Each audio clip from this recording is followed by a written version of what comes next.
When we started out to build a Demon, we didn't start out to compete with anyone else in the industry. We started out working from our background and being the best version of what we could be, because we are completely different. We are not trying to be a sports car. We are not trying to be a pony car. We're trying to be a street strip muscle car, and there's no one else in that space. We decided very early on in the project that the key to success on this car was going to be the last tenth.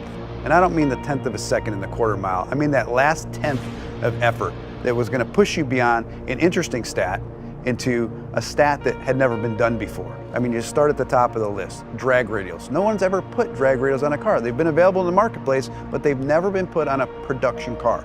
That's a first that we're very proud of. Transmission.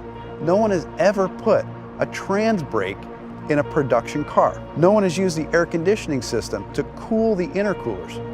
The Demon engine is all new. It's not a tuned up version of our Hellcat engine. The only part that carries over is the cylinder head. We deck honed the block, which is something you see on high-end race car engines. New crankshaft, new connecting rods, new pistons, new camshaft, all new valve train, and a new larger 2.7 liter supercharger.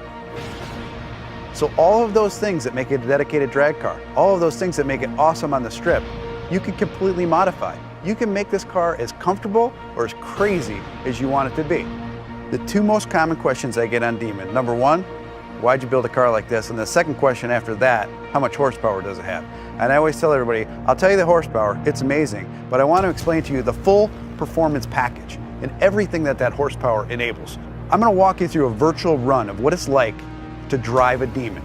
You strap yourself into a 4-point harness, take your red key, fire up the most powerful V8 production engine ever put in a car. Put your car into drag mode. Once you go into drag mode, your suspension is already pre-calibrated for maximum lift off the starting line. Activate your line lock. Start spinning your drag radials. Get them hot and sticky, over 200 degrees. You literally have dripping rubber off of your tires. You creep to the starting line. Adrenaline is flowing. You're pre-stage. You're 7 inches away from launching this car. Trans brake, check. Torque reserve, check. Yellow, yellow, yellow, green, launch. You leave the starting line at 1.8 Gs, harder than any car has ever accelerated off the starting line. That force puts a ton of weight on the rear end of this car, forcing the front end up in the air. It pulls a wheelie. First gear, second gear, 0 to 30 in 1 second.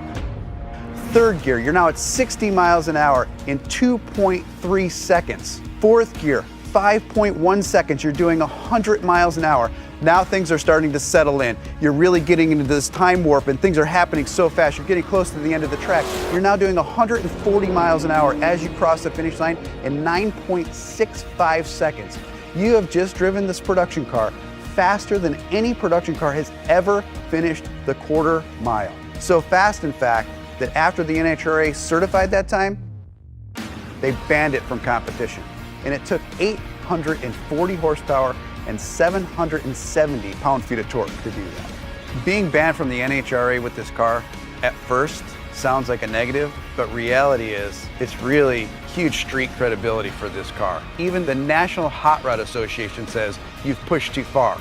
You've done too much. You've broken a record that's not supposed to be broken in a production car. To me, that letter's a badge of honor.